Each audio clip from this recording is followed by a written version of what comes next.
Hemos leído la palabra del Señor. Amén. Pueden sentarse ya, ponerse cómodos. Hemos leído el pasaje de hoy que es Colosenses 3. Hemos orado por la palabra.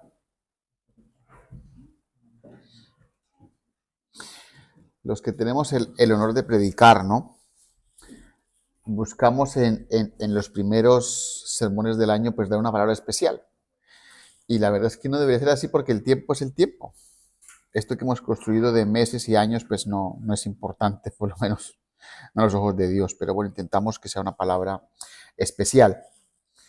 Y bueno, cuando sabía que mi primer sermón tenía que ser en Logroño, el segundo en Tudela, intenté buscar una palabra pues que fuera fresca, que fuese edificante y sobre todo que pudiese transformar nuestras vidas. ¿Por qué? Pues porque los seres humanos tenemos esa costumbre de que a inicio de año tendremos nuevos propósitos. Hay gente que se pone a dieta, hay gente que dice este año voy a estudiar más, este año voy a hacer esto, lo que sea, ¿no?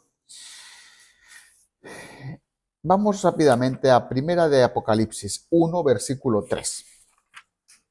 Vamos a leer un versículo que es hermoso. ¿Lo conocen?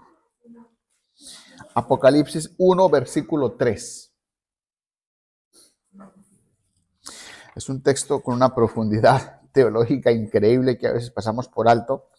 Dice así: bienaventurado el que lee y los que oyen las palabras de esta profecía y guardan las cosas en ellas escritas, porque el tiempo está cerca. Fijaros que esta introducción, Juan, el discípulo amado de Jesús, ya en sus últimos años, ¿no?, de su vida, recibe una revelación muy potente, que eran las cosas que habían de venir. Pero dice la Escritura: bienaventurado el que lee y los que oyen. Ustedes ahorita están oyendo, ¿verdad que sí? Me dispongo yo a dar un sermón y ustedes van a oír. Y ustedes en su casa, en su intimidad, van a llegar a repasar ese sermón, es decir, van a leer. Hasta ahí todo bien, todos amigos. Aquí han oído, en su casa van a leer. Pero fijaros que la última frase de este versículo es y guarda. O sea, el evangelio debe ser completo. El evangelio debe ser leído, debe ser oído, pero debe ser guardado, que es lo difícil, seamos honestos. Venir aquí una vez todo domingo a escuchar es fácil, ¿no? Ir a su casa a revisar el sermón. Si el hermano Carlos ha dicho no herejías, pues y luego de eso que has oído, has leído y lo guardas. Guardar, entiendan que es vivir. Es ahí donde el cristiano se conoce, ¿no? ¿Y por qué les digo esto? Porque no nos acostumbremos a venir aquí al templo a escuchar, porque si no estamos, o sea, no seríamos diferentes de aquel religioso tradicional que va una vez al mes a misa, ¿no? Escucha, asiente con la cabeza. Sí, sí, eso es verdad. Sí, sí, sí, verdad. El cristiano genuino guarda las cosas que aquí están escritas. Eso es lo que le hace bienaventurado, 3 veces feliz. Pero es que la última frase ya nos mata. Usted y yo tenemos el deber de leer. Usted y yo tenemos el deber de escuchar. Y, no o, y de guardarlo. ¿Por qué? Porque el tiempo está cerca. Y si nos ponemos a estudiar y a examinar esta parte, ¿cómo así que el tiempo está cerca si esto fue escrito hace 2000 años y los evangélicos seguimos raca que raca? Es que el tiempo de Dios es el que es. Punto. A mi madre, ¿no? Mi madre cuando era una joven entusiasta, convertida al Señor, Cristo viene, ¿no? Y pasaba el tiempo, y la gente, pero Edilma, todo el tiempo esté con el cuento. Es que es verdad, Cristo viene. ¿Cuándo viene? Pronto. Ese pronto puede ser mañana, puede ser en cuanto yo acabe el sermón, o puede ser en 100 años. Pero Cristo viene pronto. ¿Por qué? Porque la percepción del tiempo del Señor no es la nuestra, ni más faltaba. Entonces, quédense con esto. Lo que yo les voy a leer, ustedes lo van a oír.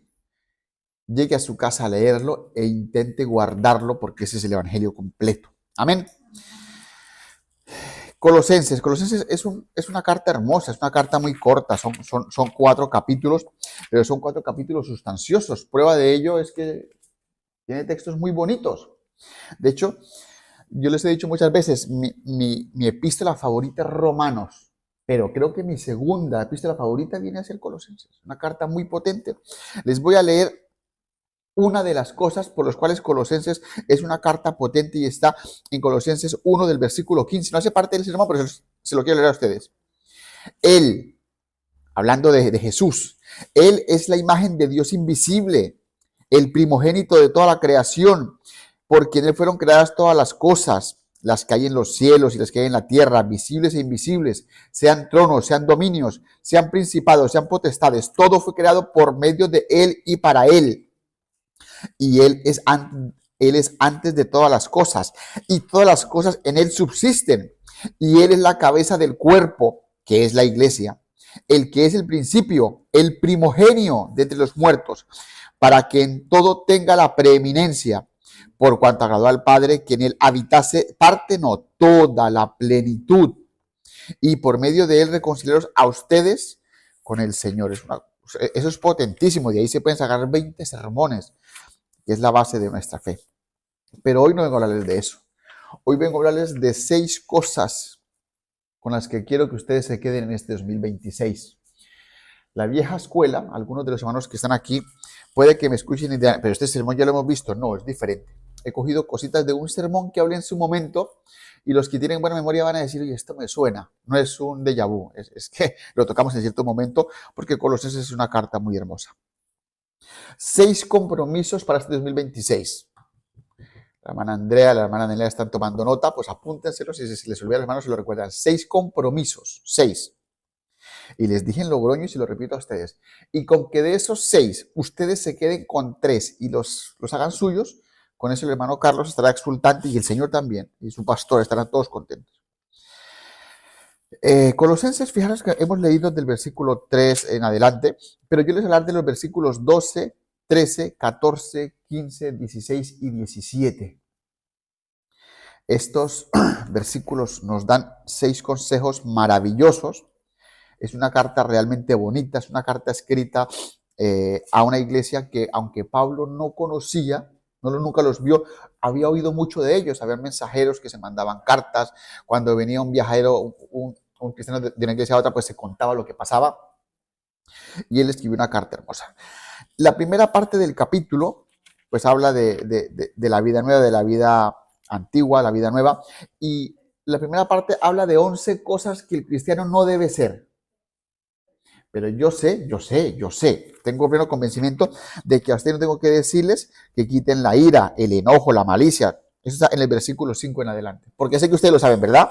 Ustedes saben que Dios aborrece la fornicación, ¿verdad? Las impurezas, las pasiones desordenadas. Todo eso está en los versículos anteriores. Y no voy a profundizar en eso, porque ustedes lo saben.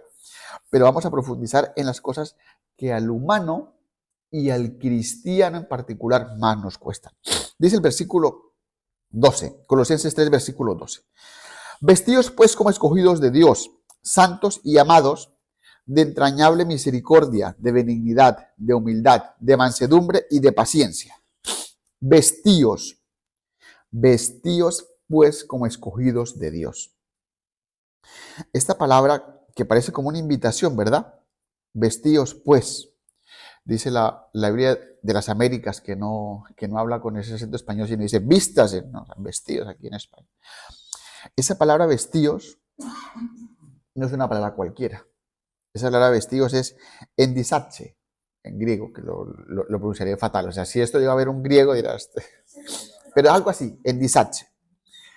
Que por la traducción y por cómo se escribió el original, en términos teológicos, si quieren copiarlo, los que copian, es un aoristo imperativo medio. El griego tiene su tema. De manera que esa palabra vestidos no es una invitación cordial, no es un por favor, no es un si usted quiere, sino es una instrucción de por favor hágalo ya. Eso ustedes y yo no lo leemos cuando leemos vestidos, pero el que sabe griego lo entendería. Es como, oye, por amor de Dios, de una vez y por todas, vístase ya. ¿Y de qué nos pide Dios que nos vistamos en este 26? De escogidos de Dios. Que nos vistamos como santos, que nos vistamos como amados y que nos vistamos de entrañable misericordia. Estas figuras que usaba Pablo vístase. ¿Y cómo así que yo me vista de santo? ¿O cómo se visten los santos, no? Con una falda hasta que arrastre, ¿no? ¿Cómo se visten los amados, no? Si usted empieza a conocer quién es Jesús, si usted a través de los evangelios, a través de las cartas paulinas, a través del Antiguo Testamento, empieza a conocer el carácter de Jesús, lo que le está diciendo el apóstol Pablo con este vístase como escogidos de Dios es que intente imitar a Jesús. Vístase quizás de las cualidades que tenía Jesús. Y eso es usted cuando en su madurez espiritual empieza a ver que Jesús era misericordioso, que Jesús era justo, que Jesús era amoroso, pero que también se enojaba a veces, ¿no? Hubo un pasaje, ¿no?, que comentábamos en casa hace poco, que Jesús decía, oye, ¿hasta cuándo tengo que estar con ustedes? Cuando se enojaba con los apóstoles. Es decir, Jesús, 100% Dios y 100% hombre, tuvo sus momentos con los apóstoles. Momentos en los que los amó, jugaban, se divertían, pero en los que se enojaban. De hecho, hubo momentos de decepción. Jesús allí en el Getsemaní, en las horas más duras de su humanidad, yo creo. No soy un teólogo, pero creo que esas fueron las más duras, porque él sabía lo que le venía. Y era 100% humano, no es que se aplicase anestesia, no, iba a sufrir, lo sabía. Y él va a orar para pedirle fortaleza al Padre. Y le dice a sus amigos, a sus colegas, a sus panas más íntimos, ayúdenme a orar, quédense allí orando. Y cuando vuelve, ¿qué los ve haciendo? Roncando. Pero eran sus colegas, eran sus amigos. Eran las personas que él había discipulado, eran las personas a las que ella le había dicho que el Hijo del Hombre habría de ser entregado. Oye, esto sinvergüenzas durmiendo. ¿Eso qué demuestra de Jesús? Pues que Jesús era muy paciente. Pues de ese tipo de cosas, cuando usted vea en la Escritura cómo era Jesús, compasivo, amoroso, es de lo que usted tiene que hacer. Eso es vestirse como santos, eso es vestirse de amados, ¿no? Cuando Jesús se para allí al frente de Jerusalén y empieza a llorar y dice, oh Jerusalén, ¿cuántas veces he querido yo acogerte como la gallina acoge a sus polluelos? ¿No? Es un Jesús compasivo, es un Jesús que ama. Un Jesús que estando en el madero, con clavos aquí, bueno, hay estudiosos que dicen que el clavo aquí, otros que dicen aquí, yo creo que era más aquí, para que aguantase el peso del cuerpo, ¿no? Un Jesús herido y dice, Padre, perdónalos porque ¿qué? Y seamos honestos, ustedes y yo colgados en un madero decimos eso.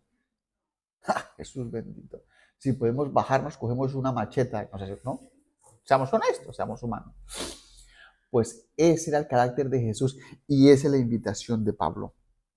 Que nos vistamos como escogidos, como santos, de entrañable misericordia. ¿Recuerdan que en aquel sermón sí les expliqué lo de la entrañable misericordia? No sé si alguien les suena. Si no les suena, mejor. ¿Qué es eso de entrañable misericordia? En el griego y en el hebreo las entrañas son la parte más íntima. Y les digo esto porque es verdad.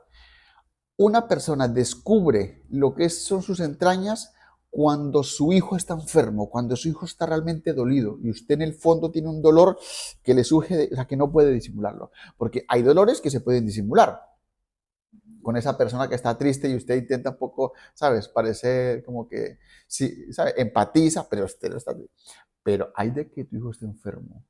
Es ahí cuando por de dentro te surge un dolor que no puedes decir. Pues de eso que viene de dentro, es lo que Pablo dice. Dice que nos vistamos de entrañable misericordia, de una misericordia que fluye y que usted no la dice porque sí, sino que viene del fondo de su ser. Iglesia Evangélica Bautista de Tudela, vistámonos de humildad, de mansedumbre.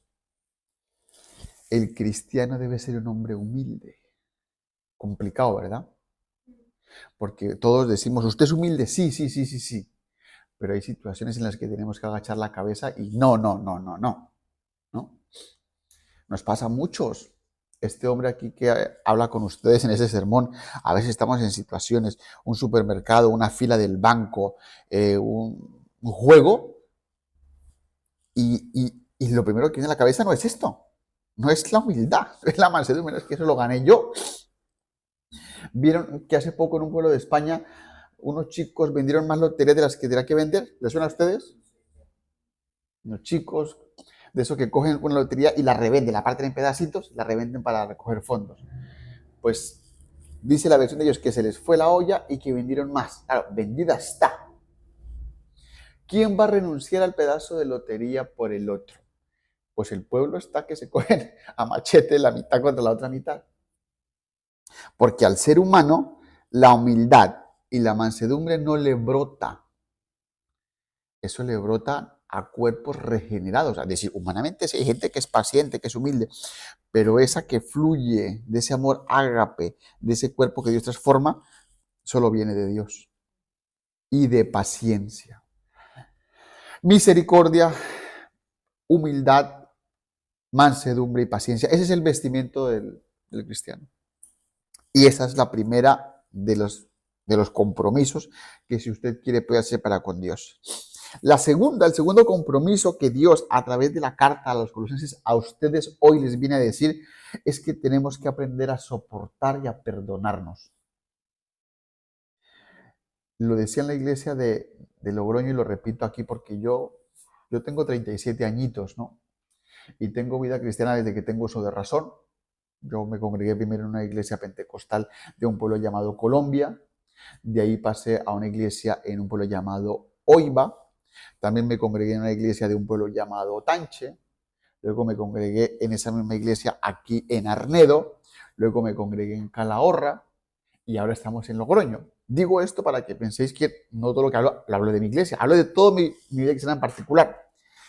Y yo no soy un estadista, pero buena parte de la gente que se marcha, que da un paso atrás, que se descarría o que se cambia de iglesia, es porque es incapaz de soportar. Y vamos a profundizar en esto. Nos cuesta. Y vamos a ver lo que la Biblia habla al respecto, no lo que diga yo. Versículo 13. Después de invitarnos a vestirnos como santos, como escogidos de misericordia, dice el apóstol Pablo, soportándoos unos a otros y perdonándoos unos a otros, si alguno tuviere queja contra otro, punto. Y sigue el versículo. ¿De qué manera? De la manera que Cristo os perdonó, así también hacedlo vosotros. Vamos por partes. Soportándoos, del griego anhechomenoi, implica sostener hacia arriba. Y seamos honestos, ustedes y yo en algún momento hemos sido una carga. Ustedes y yo en algún momento hemos sido una carga y ha habido hermanos en la fe que nos antecedieron y nos soportaron, nos aguantaron. Cuando éramos, o guión somos, eso ya queda la conciencia de cada quien, éramos tibios, fríos, inmaduros, débiles, quejicas. Hubo alguien que nos aguantó. Ahora bien, si hipotéticamente ya no lo somos, pero hay hermanos que son nuevos, que están madurando en la fe y son débiles, inmaduros, quejicas, etcétera, etcétera, el mandato para ustedes y para mí es que los soportemos, que los aguantemos, que los sostengamos, que aunque la humanidad de ellos tire hacia abajo, ustedes y yo como iglesia los sostengamos hacia arriba. Fíjate cómo la gravedad nos ayuda a esta idea, ¿no? La carne tira hacia abajo, pero ustedes y yo los soportamos hacia arriba. La fuerza de Newton, nuestro impulso debe ser hacia arriba, aunque ellos tiren hacia abajo. ¿Por qué? Porque el Señor nos manda que como iglesia nos soportemos unos a otros. Y lo explicaba antes y es verdad. Lo repito porque es bíblico y porque creo que es necesario. Y a veces decimos, vale, sí, lo soportamos. Ese hermanito que es cansón, que se queja todo el tiempo, que es aburridor, que a todo le busca la pega, ¿no? Que a todo le viene sacando esquina, lo soportamos. Vale, hasta ahí llegamos todos. Pero, ¿y el I? Léalo ustedes. Léalo ustedes. ¿Qué dice después de I? Colosenses 3:13, después del unos a otros, coma, y perdonándoos. A veces soportar es fácil. Yo lo soporto. Oye, no queda otra, tampoco quiero decir que se largue de aquí. Pero es que el perdonarnos es más difícil. Y aquí les voy a decir yo, vuelvo al griego para que entiendan la palabra tan importante de perdonándoos. La palabra perdonándoos es charisomenoi, charis, que viene del griego, o sea, charisomenoi es perdonándoos, pero es que charis a secas, ¿sabe qué traduce? Gracia. En términos españoles, gracia, gracia. ¿Y qué es eso? O sea que la esencia es la misma. La gracia, no voy a profundizar en ello porque sé que lo conocen, gracia, Dios nos dio lo que no merecíamos, pues es que perdonar es eso. Es decir, que si ustedes van a la raíz de esa palabra del perdonando, en nuestra mente humana, yo perdono, por ejemplo, a Juan José porque en la convención no me invitó a un café. Lo puedo perdonar. Pero en nuestra mente humana lo perdono solo si él me dice, oye, Carlos, perdóneme. Eso está en nuestra mente humana, ¿no? Perdono a la hermana Andrea porque no fue a la convención. Oye, hermano, no ahorré como debería y no pude ir. Y en mi mente humana la perdono si ella me pide perdón. Pero es que la raíz de eso no es que la perdone si ella se lo pide. La raíz del charis es que la perdone porque usted puede hacerlo. Punto. Aunque ella no le pida perdón. En casa llegue, lo rumea y lo mastica y lo vuelve a masticar y si quiere buscar charis, es eso. Es decir, aquella hermana que te falló, que fue grosera, que fue patana, que fue altanera, que mintió contra ti, que te dijo lo que no era, ese perdón no tiene que vivir hasta que la hermana venga, agache la cabeza y reconozca, sino cuando usted reconozca que, oye, sí, se pasó, pero hermana, yo te perdono. ¿Por qué? Porque la palabra del Señor dice que es deber nuestro perdonarnos y soportarnos. Y esto es lo difícil. Repito, soportar, a veces no soportamos porque no queda de otra. Pero la profundidad teológica nos manda a perdonarnos a otros, unos a otros, si alguno tuviese queja contra otros. Punto. De la manera, y por si el apóstol Pablo con el charis no lo explicó bien, porque la gente quizás antes, por ejemplo, en el año 1600, 1800, que griego ni que hebreo, ¿no? Pero de ahí que de la manera que Cristo os perdonó. Entonces ahí ya no nos hace falta un griego para entender, porque todos entendemos cuál fue la manera en la que Cristo nos perdonó. ¿Cuál fue la manera en la que Cristo nos perdonó? Bíblicamente hablando. Si ustedes van a la escritura, la manera en la que Cristo les perdona a ustedes tiene varios matices muy importantes. Primero, que el sacrificio lo pagó hace 2000 años. O sea, usted no existía, pero él ya estaba pagando por usted. Lo segundo es que él lo perdonó y sus pecados, ¿dónde los mandó? Literariamente hablando. Al fondo del mar. Y dice que no se acuerda más de ellos. Entonces, ¿cómo así un Dios que todo lo sabe, Jesucristo, que todo lo sabe, es una forma de reflejar que Él cuando te perdona de verdad? Entiéndame. Él lo sabe todo, Él no olvida nada. Pero si la Escritura dice que esos malos recuerdos tuyos los mandas a es porque Él lo hace de verdad. Diferente, y entiéndame el ejemplo, diferente de esos novios que se pelean, se perdonan, pero en la siguiente pelea se sacan todo lo que había atrás. Entiéndame el contexto. Que pongo aquí el ejemplo de entre novios y parejas, pero pasa también entre amigos, o entre los hermanos, o el hermano junto con el pastor. Ha habido una discusión, ha habido un malentendido, sí, le entienden, pero si lo guardan para la siguiente, ¿no? Pero es que ya hubo una discusión, ¿me sigues? Entonces, la manera en la que Cristo nos perdonó es como que se resetea realmente. Como cuando usted coge una USB y la resetea, que borra todo. Esa es la invitación. Es posible, ustedes dirán, no, pero usted tiene que intentarlo. Seamos honestos. No podemos olvidar. Yo no puedo olvidar todas las tratadas que me ha hecho el hermano Eva. Yo no puedo olvidarlas. Pero el esfuerzo mío debe ser por intentarlo y de que eso que pasó malo se borre. Porque fue la manera en la que Cristo nos perdonó. Y, así también hacedlo vosotros. Punto.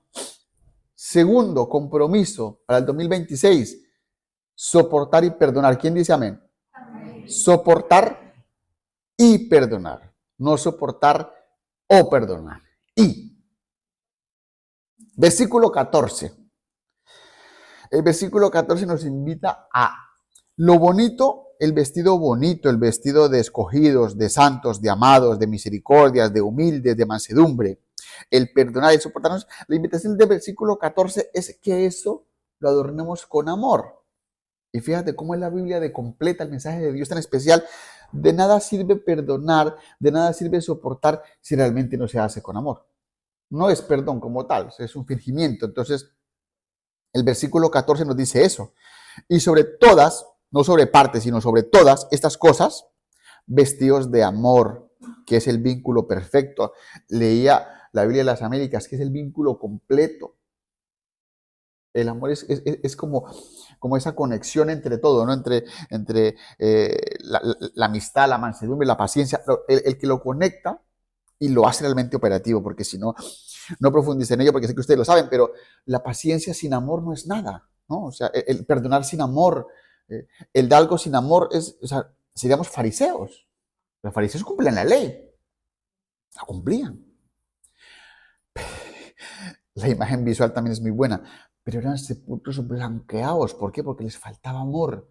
Aquel que fallaba ya lo querían cargar, que era una piedra para reventarlo. Les faltaba amor. De ahí la imagen tan potente y tan visual de Cristo, de sepulcros blanqueados. O sea, ustedes por fuera sí cumplen, pero están muertos. Y un sepulcro huele fatal. O sea, es como, o sea, la imagen es una imagen que usted puede apuntar y rumiar en casa. Hemos sido sepulcros blanqueados. Que el Señor nos guarde. Vistámonos de amor, soportémonos, hagamos eso con amor. Y si nos siguen faltando cosas, el versículo 15 nos da otro, o sea, nos apunta. Yo cuando preparaba este sermón, honestamente, mientras preparaba este sermón, sentía yo y quería transmitirlo a la iglesia. Es como, esto fue inspirado por el Espíritu Santo, la palabra, ¿no? La palabra pura. Y el Espíritu Santo, Dios, a través de esa palabra nos cambia, ¿no? Nos transforma. Las imágenes que tenemos de Dios Padre en el Antiguo Testamento son muchas, ¿no? Padre, Jesús se manifiesta como un pastor que cuida de sus ovejas, como un alfarero que coge el barro, ¿no? Jeremías habla mucho de esa faceta, pero Jesús también, Dios mismo se manifiesta a veces como un herrero que trabaja el hierro, ¿no? Que le da forma. Y la transformación de ese hierro pues viene a ser como masazos, ¿no? Y cuando yo preparaba este sermón, cada uno de esos puntos es un masazo. Nos vestimos, soportamos, lo hacemos con amor, y cuando esa palabra viene a nuestra mente y la conciencia dice, es un ¡pah! Que te deja, pues necesito hacerlo mejor. Dice el versículo 15, y la paz de Dios gobierne en vuestros corazones. La paz de Dios gobierne. Este es un pasaje bonito. Quizás hay otra versión que lo pueda traducir mejor, pero es que la palabra correcta de gobierne no es quizás, no dice todo lo que viene a decir, porque ese gobierno es braveuteo. Pero esa palabra braveuteo en el griego antiguo no se usaba para el gobernador propio y duro, sino se usaba para aquella persona que hacía de juez. En la Grecia antigua habían olimpiadas. Entonces había un juez que decía, arranquen ya, quién ganó, quién no ganó. Ante una norma de difícil comprensión, pues hay que hacerlo así. Entonces, la traducción más correcta sería la paz de Dios arbitre. Y aquí es cuando estudiamos esto y la palabra de Dios nos da un masazo fuerte. Porque ¿cómo sería nuestra vida si Jesús fuera el árbitro de cada conflicto? Daniela, ¿cómo sería tu vida si en tu día a día, en tus cosas buenas, pero en las malas, estuviese Jesús al lado siendo de árbitro? Seríamos santos, impolutos y perfectos. Metámonos eso en la cabeza. Bueno, Heymar, si en nuestro trabajo, cuando tenemos una discusión con un compañero, estuviera Jesús al lado, ¿a qué no seríamos tan mala gente como a veces somos. Si cuando el pastor nos dice algo y nos enojamos, pero Jesús estuviese al lado, Jesús, o sea, como estuvo hace 2000 años, de carne y hueso, ¿cómo seríamos ustedes y yo? Los que trabajan de cara al público, cuando nos viene un cliente cansino y fastidioso, pero Jesús estuviese al lado, ¿cómo sería? Cuando peleamos con nuestra esposa o nuestra novia, pero Jesús estuviese al lado, sentado también, si estuviésemos los tres, ¿cómo actuaríamos? Ahí el paradigma nos cambia totalmente. Y les voy a decir algo que ustedes saben, pero se lo recuerdo para que en su conciencia cale. Dios es omnipresente. Es decir, no es que si Él estuviera, es que Él está.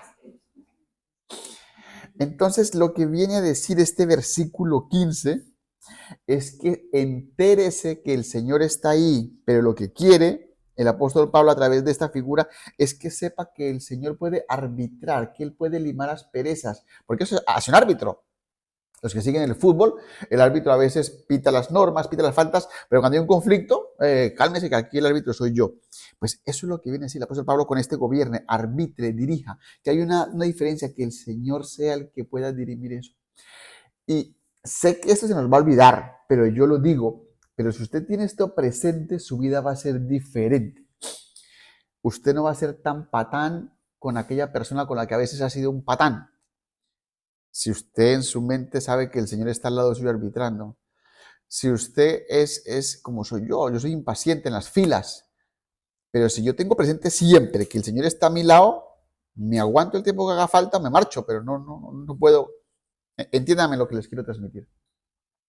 Si en nuestra vida dejamos que la paz de Cristo arbitre, seríamos unos cristianos impolutos. Claro, no nos vamos a quedar ustedes y yo con el deseo, vamos a intentarlo. Vamos a intentarlo ante situaciones complicadas, ante males entendidos, ante discusiones, porque los cristianos tienen discusiones, no vamos aquí a ir de fariseos. Los cristianos nos airamos, discutimos, pero peleamos por no pecar. Nos frenamos. Esa paz que el apóstol Pablo nos invita a que arbitre es una paz a la que fuimos llamados en un solo cuerpo. Nos habla de unidad. Es una parte que a la iglesia evangélica nos falta mucho. Esta, Calahorra, Logroño, Guadalupe, Oiva, Otanche, Madrid, Bogotá, Nueva York, Tokio, todo le falta unidad. Siempre que hay un problema eclesiástico, la primera opción es, pues me voy, porque no hemos entendido que hemos sido llamados a un solo cuerpo. Seamos honestos, en nuestros grupos de amigos, cuando hay un problema, ¿cuál es la primera solución? Pues decimos en Colombia, me abro del parche. El español promedio diría, me piro. ¿Por qué? Porque la carne, el ser humano, la individualidad, pues me voy, me busco otros amigos o me busco otro amigo, ¿no? Es lo que pasa con las relaciones interpersonales en España, sean de amigos, sea de compañeros, sea de parejas, sean de matrimonios. Que esta mujer es mala gente, que es envidiosa, pues me busco otra esposa. ¿Cómo eso? ¿Cómo? Perdona. Estas verdades bíblicas de la unidad, del amor, de la reconciliación, en España no cuela. España es de los países con más tasa de divorcios. Es exagerado. La gente se casa como por la fiesta, como por el postureo, pero luego cuando hay que construir, cuando hay que limar, cuando hay que soportar, cuando hay que vestirse de misericordia, de bondad, no lo hay. Por eso es que socialmente hablando, entiéndeme, España va para atrás.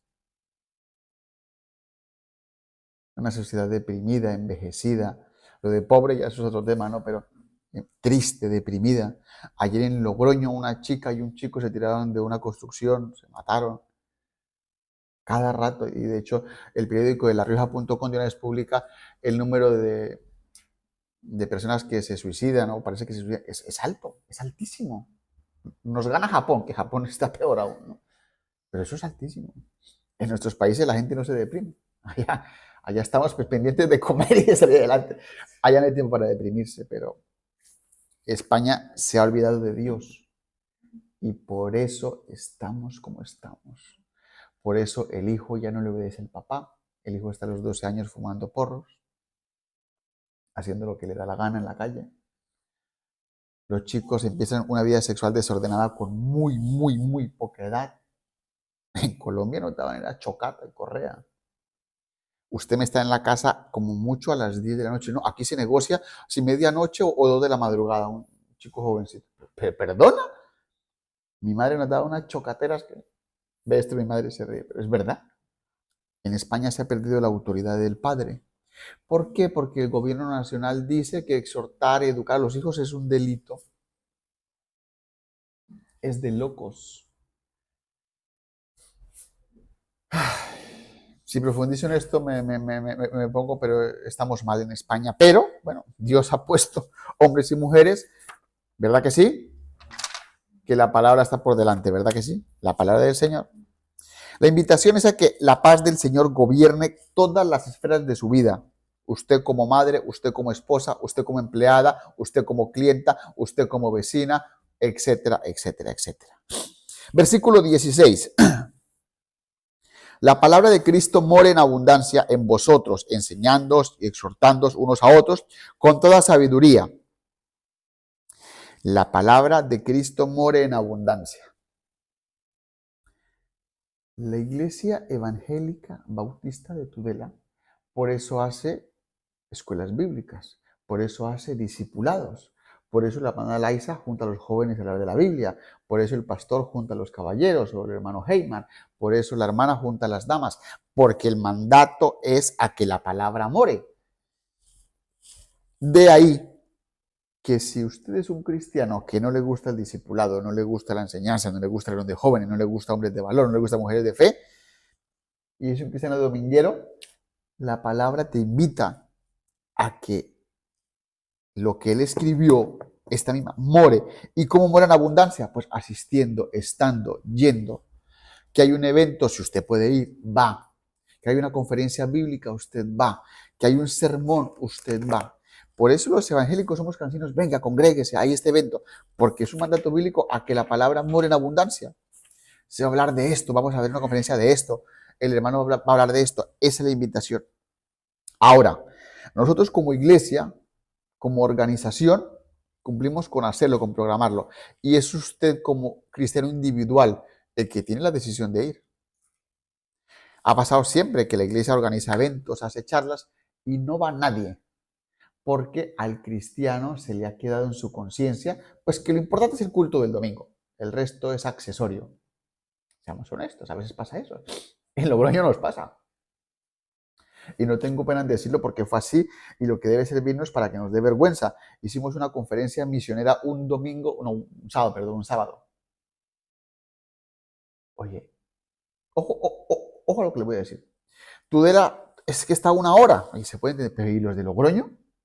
¿Que viene en Logroño? En esa conferencia estuvimos como 7 personas.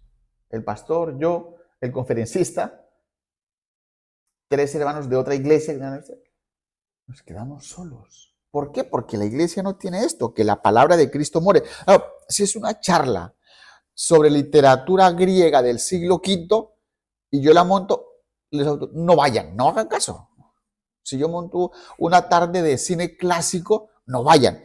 Pero si la iglesia como organización tiene eventos bíblicos en los que se habla de la palabra del Señor, usted tiene, no la obligación, porque eso no obliga a nadie, pero usted tiene el deber para con Dios y para con su iglesia local de asistir.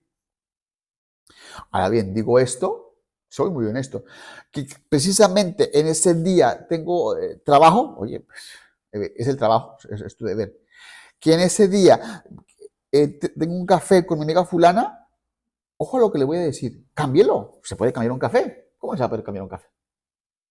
No, que es que he quedado a ver una película, la película la dan al día siguiente, pues cámbiala al día siguiente. ¿Por qué les digo esto con este ejemplo tan concreto? Porque hay cristianos que nos hemos vuelto flojos. Hay cosas que se pueden cambiar y cosas que no. Oye, es que mi jefe es mi jefe, ¿no? Incluso yo a veces doy clases, pues si se puede, se cambia. Si no, no. Entonces, ¿qué quiere decir esto? Que la Biblia nos manda a esforzarnos, a dejar de convertirnos en cristianos domingueros, porque eso nos haría exactamente igual que la iglesia tradicional. Exactamente igual. Exactamente igual. Y yo cuando hablo de la iglesia tradicional, yo no lo hago como una crítica dañina, como una crítica constructiva. La casa de mis abuelos, en el pueblo, en Guadalupe, en mi pueblo natal, era una casa que estaba en toda la esquina. La casa estaba aquí y la iglesia católica, una iglesia grande, en piedras, enorme, estaba al lado, o sea, era muy, muy céntrica. Aquí estaba la casa de mis abuelos y aquí estaba la iglesia. Y yo veía como en esas escaleras de piedra, la gente subía cada 8 días. Pero es que bajaba después de la misa y se iban a beber, a tomar, a emborracharse. Él quiere infiel. Es decir, y por eso me quedo con esa imagen de que el cristiano no puede volverse en eso. Que va los domingos por la mañana a la misa, sale. No. Tampoco digo que estemos todos los días. De hecho, si algún día el pastor Felipe se pone a meter muchas actividades, mi hermano, pues quizás, pero ni una cosa ni la otra. Ni una iglesia en la que todos los días hace actividades o cada día por medio y la gente no tiene vida, pero tampoco la iglesia dominguera y la que la gente hace los domingos. Hay un equilibrio sano, sanísimo en este tipo de cosas. Y es una cosa muy personal, muy individual. Porque a veces ni el pastor, ni el diácono, ni el líder puede dirimir su vida personal. Pero usted para con Dios tiene que ser honesto. No voy porque no puedo, o no voy porque no me esfuerzo lo suficiente y no puedo cambiar el café con fulanita. Es que yo voy al gimnasio, ay, coja oficio, ya arrepiéntase que el gimnasio está abierto. ¿Me entienden el mensaje, verdad? ¿Por qué? Porque la iglesia hace lo que le corresponde y el pastor, en cuanto a que la palabra more, ya que usted vaya o no, es su tema personal. Para recapitular y para cerrar, he dicho que les tenía 6 retos para este año, 6 compromisos. El primero, vestirse como lo que es, un cristiano. Segundo, soportar y perdonar. Tercero, que no deje fuera el amor. Cuarto, que tenga presente que Cristo está por ahí de árbitro. Tiene un pito, tiene una tarjeta roja y una amarilla. Quinto, la importancia de que la palabra abunde en su vida. Y abundar es abundar. Y el consejo 6 es el más hermoso. A mí me gusta muchísimo.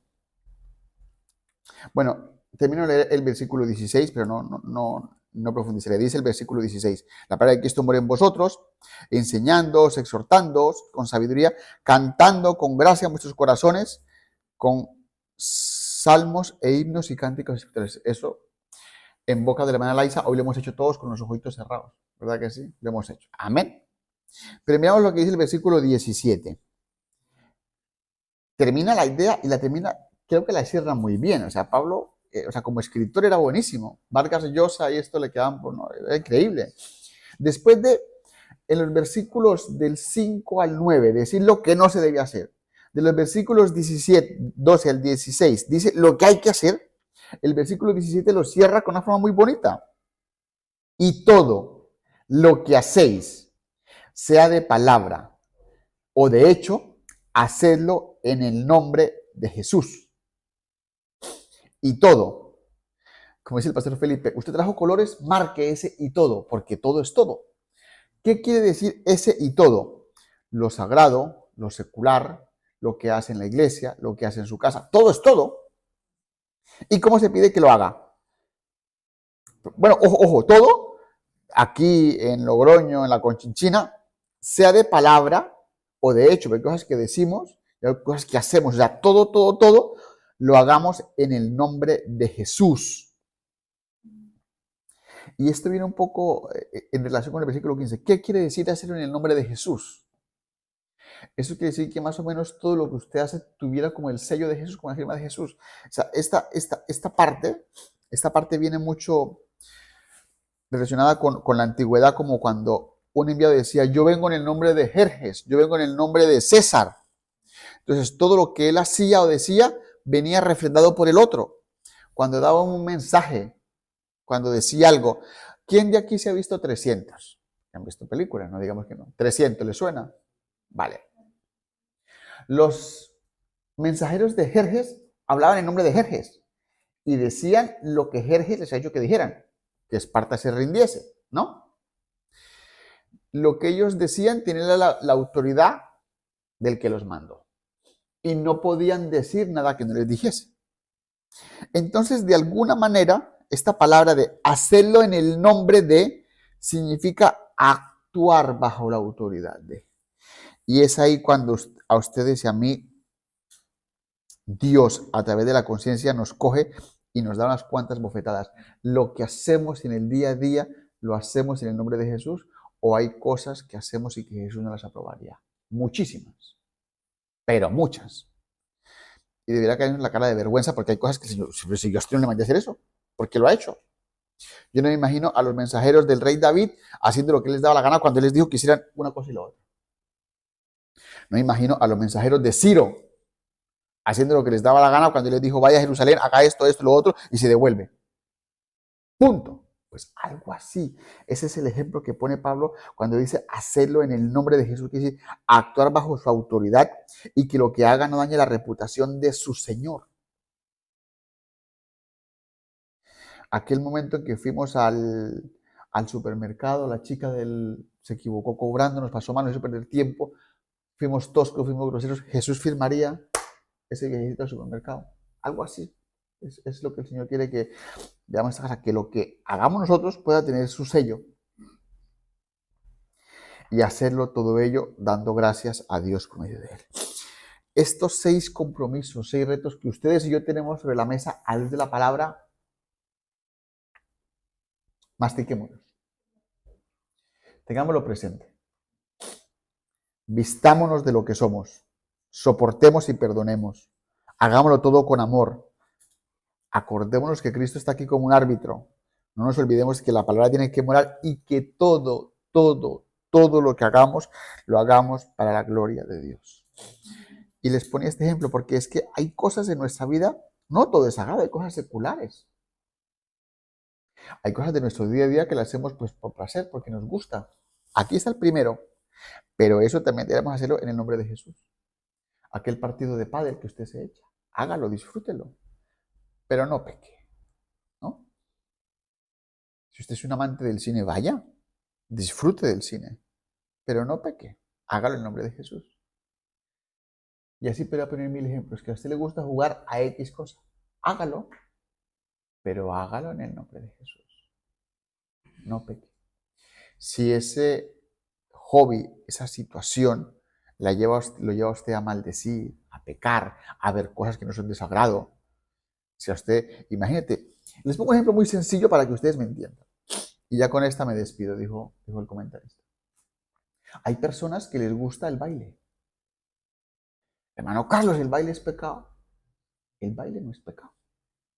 El problema es que buena parte del baile en España se hace en sitios a los que la gente va a emborracharse, a buscar pareja. Entonces, si a mí me gusta el baile, ¿me la voy a pasar en discotecas? No, porque seguro que el Señor no ve bien que yo en un sitio en el que la gente se va a emborracharse, los hombres, seamos honestos, porque los que hemos estado allí lo sabemos. ¿A qué vamos? Íbamos los hombres a la discoteca. Los que hemos ido sabemos a qué vamos. Por eso un cristiano no pinta nada. No, que es que yo no bebo. Pues es que no pinta nada. Yo estuve allí, yo estuve 10 años. Yo a España llegué y me descarrié y estuve 10 años. Oye, peor, porque el que conocía de Dios, así como me revolqué peor que los que no conocen de Dios. Por eso es que hay ciertas situaciones que los cristianos no recomendamos. Pero ¿qué pecado? Bailar no es pecado.